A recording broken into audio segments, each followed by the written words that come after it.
It began in silence. Not the peaceful kind, but the hollow kind.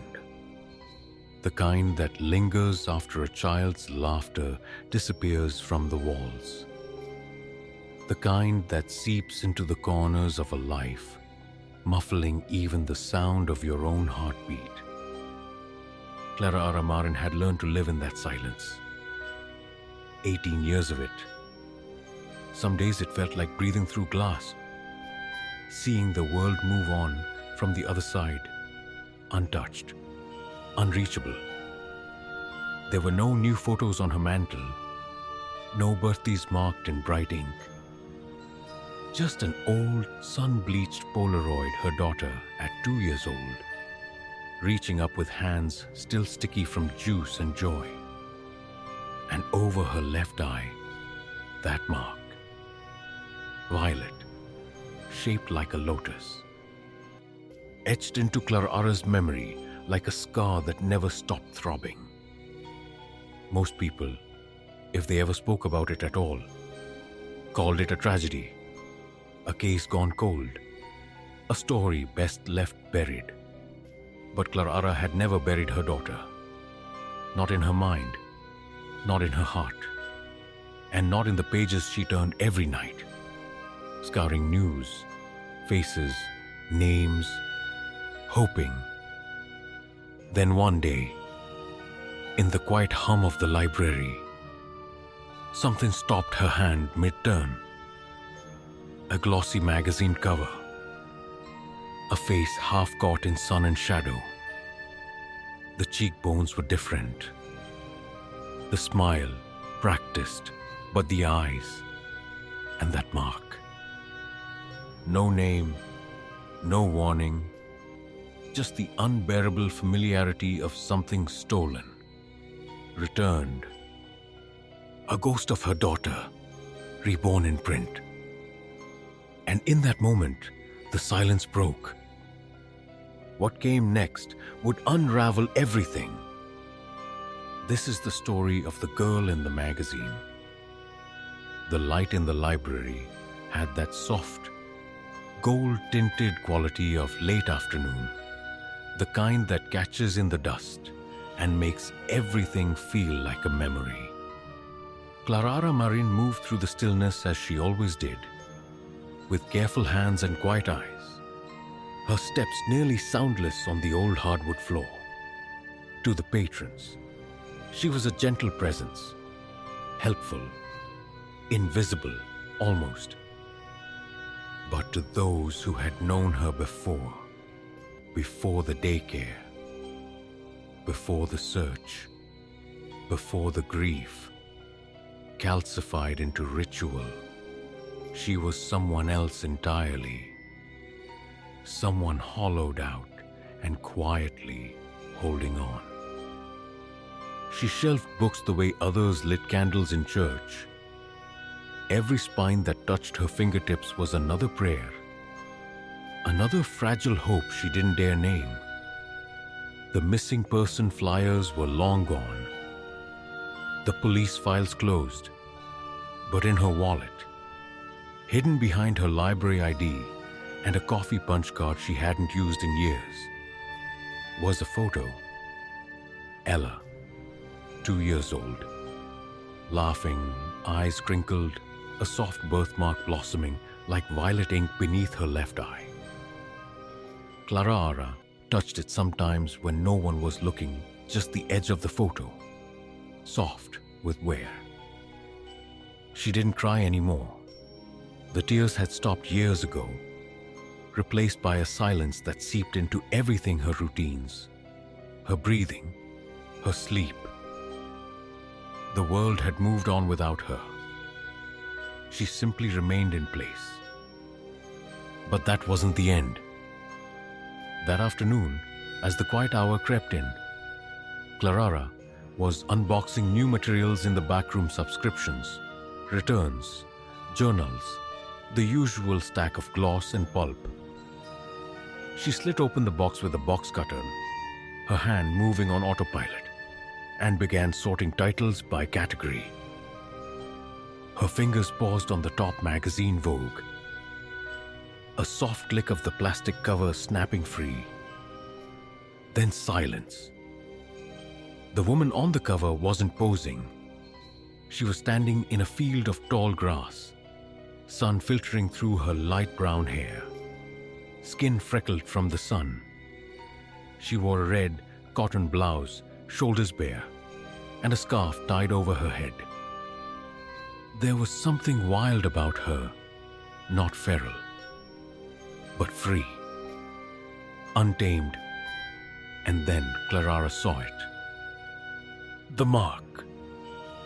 It was there, unmistakable, beneath the left eye, slightly faded in the sunlight, but still visible, the same shape, the same hue. A lotus blossom painted in violet. Clara's breath caught. Her knees gave just slightly. She caught the edge of the desk before she fell. Her hand flew to her mouth, and a low sound escaped, half sob, half gasp, raw and sudden, like a wound reopening. The pages whispered as they turned beneath her fingers, her hands trembling, desperate to find more. And there she was again, not just the cover. A full editorial spread, page after page of the same girl, captured in soft, unguarded moments on a farm somewhere remote. She wasn't modeling. She was working, hauling hay, adjusting saddle straps, smiling in a way that wasn't rehearsed.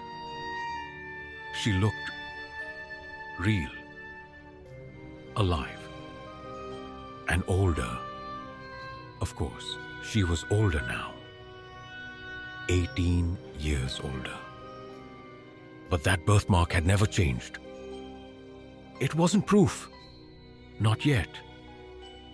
But it was something stronger than memory. Stronger than reason. It was instinct, the kind that lives in the bones of a mother who never stopped waiting. And from somewhere behind that silence came a sound she hadn't heard in years. Hope. The story continued, but in a way no one expected. The magazine smelled faintly of ink and perfume, glossy pages whispering as Clara flipped through them with trembling hands. Somewhere between breath and disbelief, she found it. The byline of a caption too poetic to be random. Emmy Wells 20. I was born with dirt in my veins.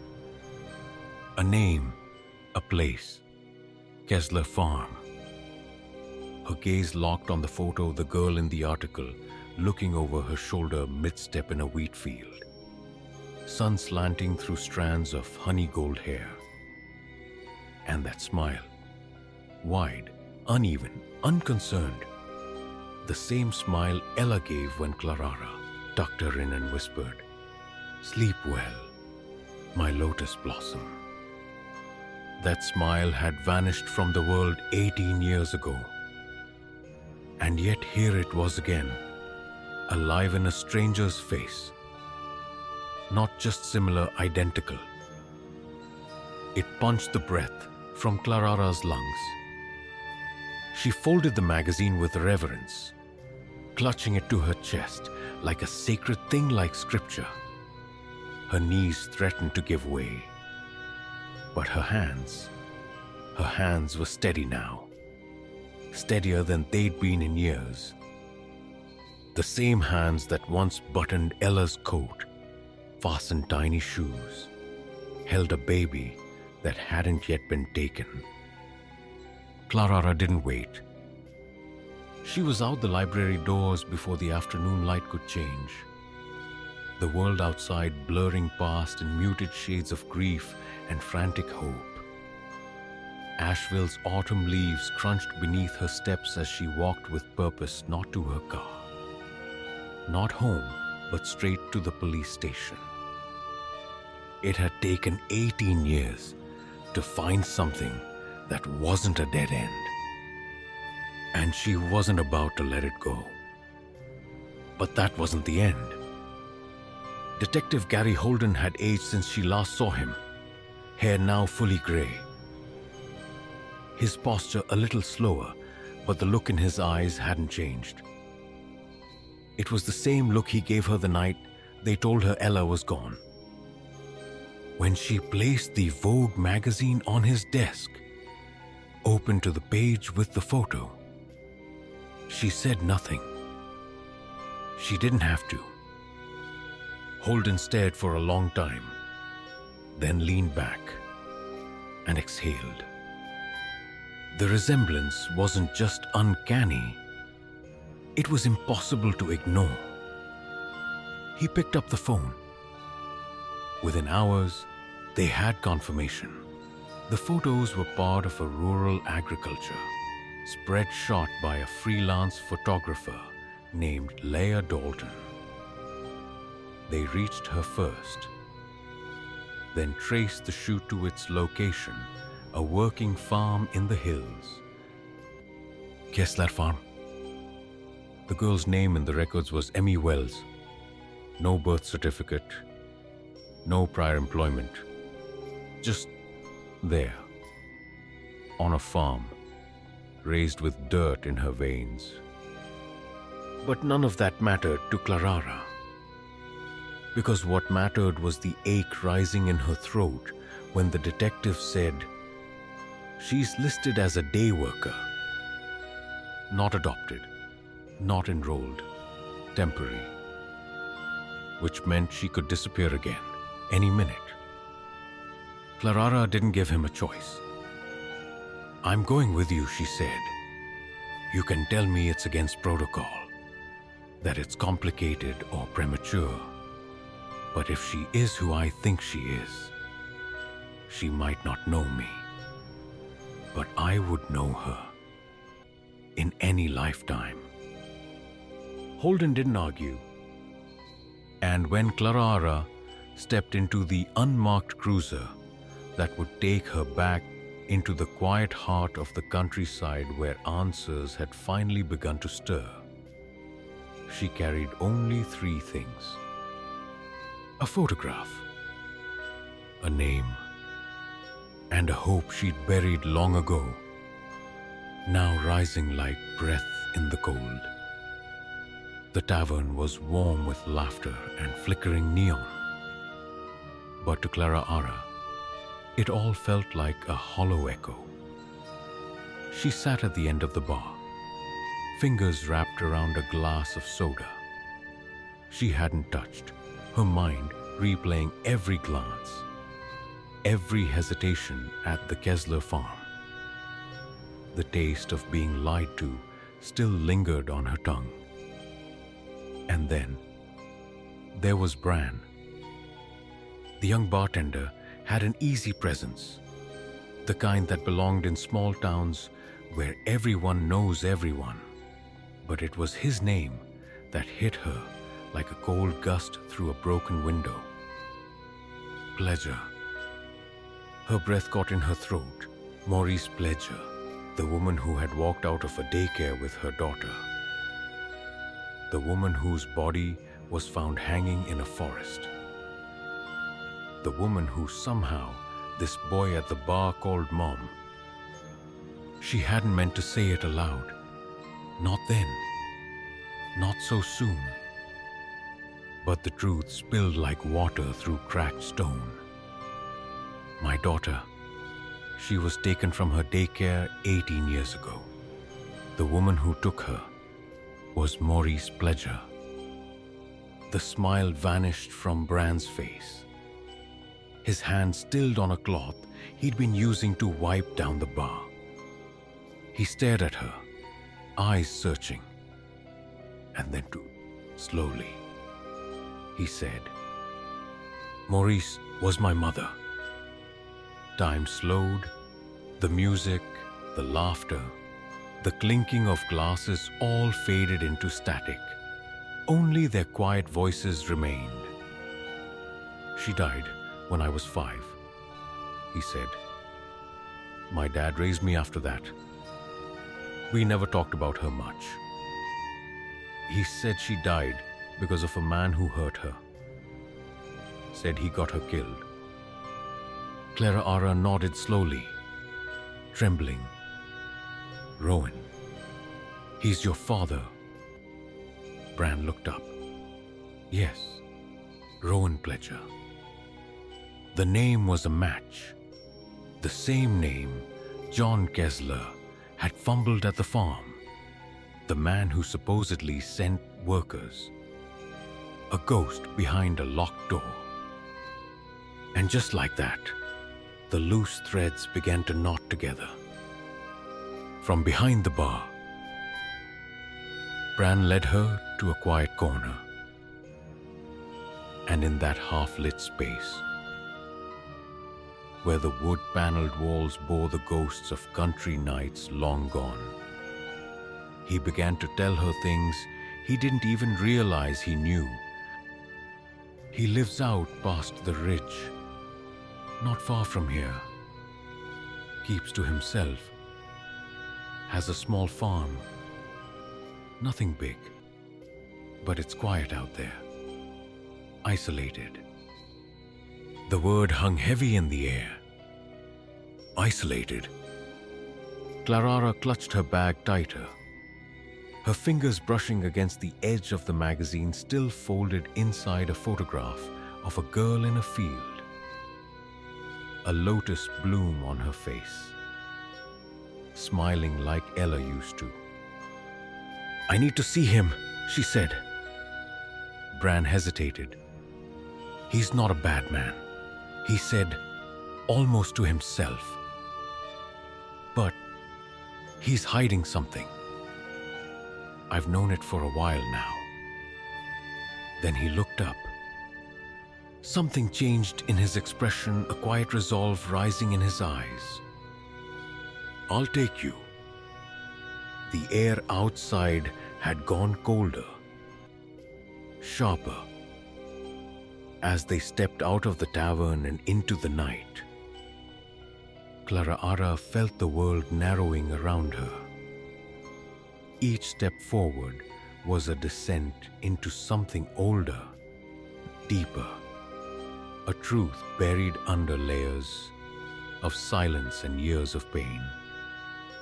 And somewhere, beyond the dark winding roads and the cold porch lights, the girl with the lotus mark was waiting.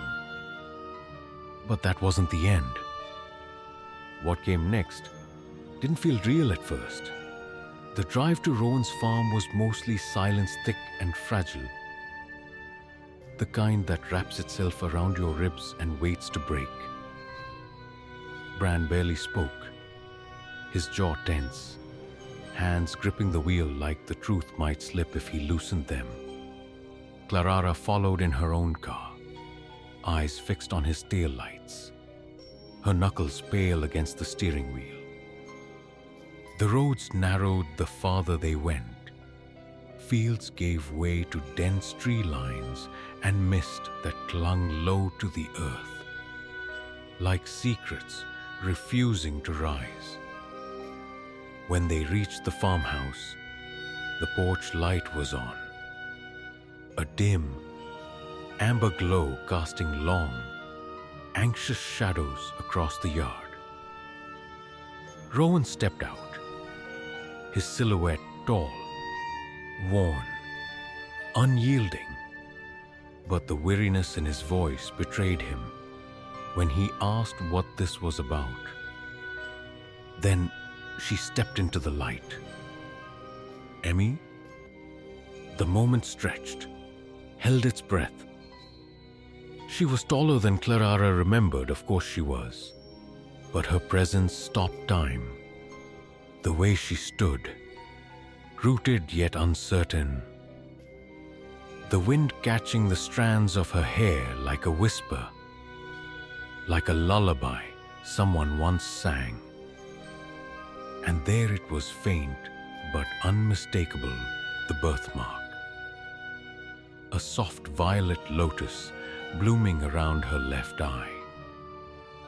Clara couldn't move at first, couldn't breathe, only stared. Then In a voice that trembled but didn't break, she said the words she'd been holding for 18 years. "My name is Clara, and I think I'm your mother." Emmy blinked. Once, twice. Her mouth opened, then closed again. The silence wasn't hollow. It was screaming. Rowan barked something, tried to step between them. But Emmy didn't move. Her eyes locked on Clara's, defiant and terrified all at once. Then Clara reached for her wallet and unfolded the photo. Ella, age 2, that smile, that same tilt of the head, the same eyes. And Emmy looked. Her breath caught. She didn't cry. She didn't collapse. She simply stared at the image like it had been waiting inside her all along, like a word she'd never known how to say. Then Rowan cracked. The lies unraveled in his voice, quick, angry, messy. He said it wasn't what it looked like, that Maurice had done it for him, that the Kesslers had paid, that Emmy had never needed to know, that she'd been safer this way. Bran stepped back, away from his father like the ground had turned to ice beneath him. He didn't say a word, just looked at Clara, then at Emmy. And Emmy, she whispered, more to herself than anyone. Everything I've known was a lie. The mark on her face had always been a mystery, tucked under makeup, blurred in mirrors, a thing the Kesslers never let her ask about. But now, it was everything. A curse, a key, and from that key, a locked door inside her long sealed began to creak open. The porch light flickered once then again, as if the house itself knew something was ending. Emmy didn't run. She didn't hide behind Rowan's scolding voice or the weight of what she'd just heard. Instead, with trembling fingers, she reached into her back pocket and pulled out her phone. She didn't look at anyone as she dialed, just whispered to the operator, "My name is Emmy Wells. I think I was kidnapped as a child. I need help." The silence afterward was seismic. Rowan cursed under his breath. Bran turned away, his hands buried in his hair. Clara just stood there, silent tears tracing down her face. She wanted to hold Emmy, but knew this wasn't her moment to take it had to be given. Within minutes, the darkness erupted into red and blue. Sirens howling through the countryside like wolves returning to a long-forgotten trail. Lights swept over the house, over the porch, over Rowan, who stood still, waiting, almost relieved. The officers were calm, firm. Clara recognized some of them. They'd been children when Ella vanished. Now they came with guns and clipboards, and the haunted patience of men who'd seen too many endings. Rowan didn't resist. He spoke quickly, naming names, dates, deaths. He said he didn't know it would go that far. That Maurice hadn't meant to die. That the Kesslers said they could fix it. And the Kesslers, when the police arrived at their home an hour later, crumbled like paper soaked in rain. John admitted they paid, that they were promised a baby with no strings. that they kept Emmy close because they were afraid she'd learn the truth. Miriam said it was out of love that they raised her well. But the law doesn't flinch at trembling excuses. Charges were filed, documents seized. A web of quiet crimes unraveled proof that Emmy Wells had never existed before her second birthday. And through it all, Emmy stayed quiet. She sat in the police cruiser, knees pulled to her chest, eyes locked on the birthmark in the side mirror like it belonged to someone else. Everything she'd believed her childhood, her name, the farm she'd loved, the hands that raised her was gone, like a dream she'd woken from too late to return to. But as the officers took a statement, as the evidence was logged, and the sun began to rise behind the mountains, Emmy asked for one thing: to speak to her. She said, "And they brought Clara in." They sat in silence for a long time. Then Emmy whispered, "Did you look for me?" Clara's voice cracked. Every single day. Something shifted then. Not forgiveness. Not yet.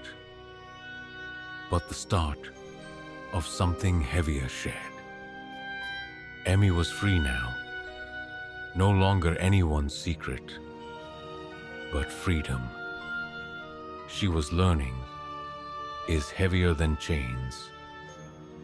And yet, there was someone beside her. Someone who'd never stopped whispering her name into the dark. Ella. The room is quiet now. No more accusations. No more lies unraveling like threadbare cloth. Just the hush of breath between two people, once mother and daughter. Now something softer, something searching. They sit in silence, not because they have nothing to say, but because everything that matters already exists between them, in the shape of a hand reaching across the space and the way it's held. She isn't the same little girl Clara once sang to sleep, and Clara is no longer the woman who used to believe in happy endings. But love, the kind that survives 18 years of absence, doesn't ask for perfection. It only asks to stay. And this is not the end. There are still questions beneath the quiet, still pieces buried in the dark, waiting to be found. If this story stayed with you, let us know below. Subscribe for the next piece of the truth when it surfaces. And until then, listen closely. Somewhere, the silence is whispering.